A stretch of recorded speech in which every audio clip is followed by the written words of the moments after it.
Cautionary email marketing. Various types of building an email list, good and bad. Every business, online or off, needs a promotion. The type of business we wish to research is email marketing techniques. Using newsletters, announcements, promotions is a good, inexpensive way to reach prospects and customers with your message. Being totally honest and keeping our integrity, we don't want to send promotions without consent of the people receiving our emails. You probably already have a number of email addresses collected in your contact management software. This would be a first source of addresses to use. With time, you will know if the prospects are interested or not. Usually, you will get a notice. Rent lists from vendors that sell addresses of people who have given permission of address use. There are a variety of vendors who sell targeted opt-in lists for one-time or multiple use. The vendor will do the mailing for you, and you retain addresses after recipients take an action that gives you their email. The prices on lists vary widely, usually starting at about 10 cents per email, and it is likely that you will have to make a minimum order of at least $500. This can fit into the spam category, and some associations and groups specifically prohibit bulk mailings to members by other members. Some associations will expel you for this kind of activity, but some are more permissive. Do research on what is permitted here. Add a newsletter promotion to your email signature file. In addition to promoting your website, this is a good way to get people you know to sign up for your newsletter if you aren't comfortable adding them to the list automatically. You can often set up list exchanges with other businesses for one-time or multiple use. Make sure that you have permission of your list members to do this, or you can create a lot of anger among your list members. Many people publish their email addresses on the web. This way is used by many, either by manually collecting these email addresses or using software that does it automatically. This method is in the spam category, so not to be recommended. Promote the value of your newsletter or mailing list on your website and use special functions to encourage signups.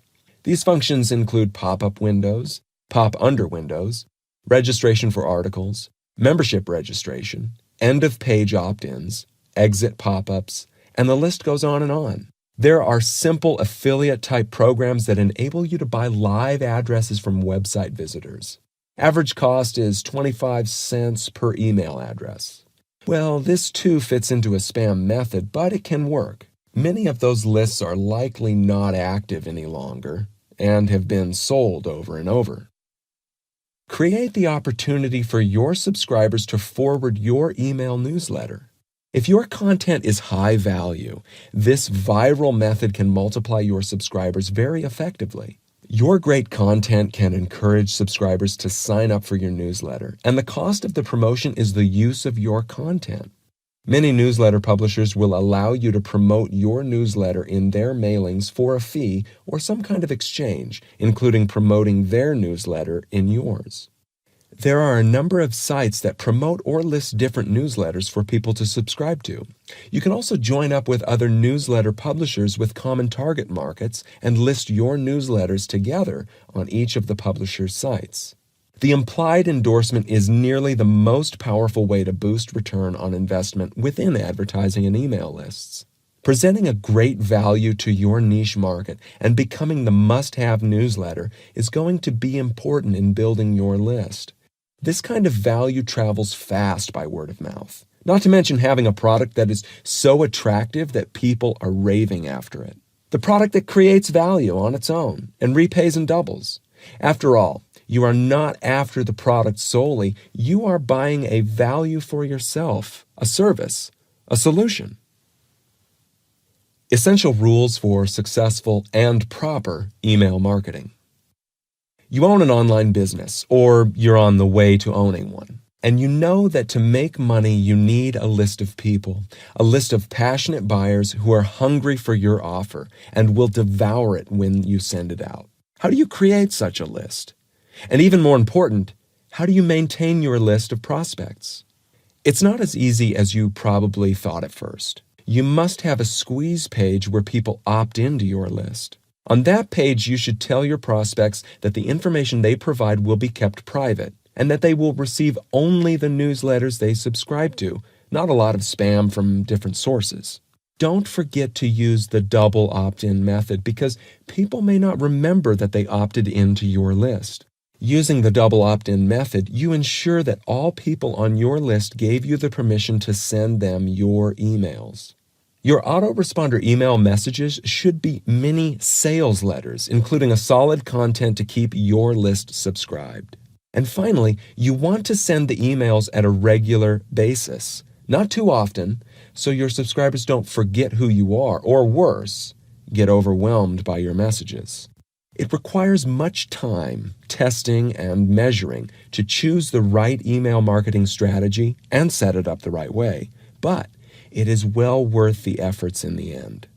Let's talk about 3 simple but incredibly important rules to set you on the right path with your email newsletter. Number 1, keep the lines width at 65 characters. Most people read many emails every day. So your purpose is to compose your email message so that it is not boring or fatiguing to read. The last thing your recipient wants to do is scroll his eyes from one side of the screen to the other. No matter how good your content is, if it's fatiguing to read, it risks being abandoned after a few lines. The optimum width of the line is around 65 characters. You just type 65 symbols, for example, asterisks or dashes across the top, and then measure your text returns against this. Microsoft Outlook Express, Note tab, and some other email programs allow you to set the line wrap to any character width you require, so you don't have to hit enter every time you think you need to. Another thing to keep in mind is that some email programs force line wrapping at 60 to 65 characters on emails received. So if you send an email wrapped at 100 characters, your reader will receive an email that is broken down. This makes it look unprofessional. Number 2, don't write in all caps. It's bad email etiquette. It's like you're shouting at your reader. Nobody likes to be shouted at, and if you're trying to sell something at the same time, you won't make any sales, and even worse, you may lose some subscribers. Some caps, underlining, and bolding work is necessary in the text, but don't abuse it. Too many caps, exclamation points, underlining, and bolding, it works against you. An email in all caps destroys the reader's confidence very quickly. Number 3, always check your spelling and grammar. Have you ever seen a website, sales page, or email with spelling mistakes? What do you think about professionalism of that owner or email sender? Some people may not pay attention to these mistakes, but for others, one spelling mistake will completely destroy the credibility of the message. It's very important to spell check your messages before sending them. Even better, have someone else proofread your message before sending it out. A fresh look will help discover the slips and mistakes that you missed the first time around. Your reputation and sales are in direct proportion with your messages. The better your message, the higher the credibility and more sales you make. So, take the time to get it absolutely right the first time.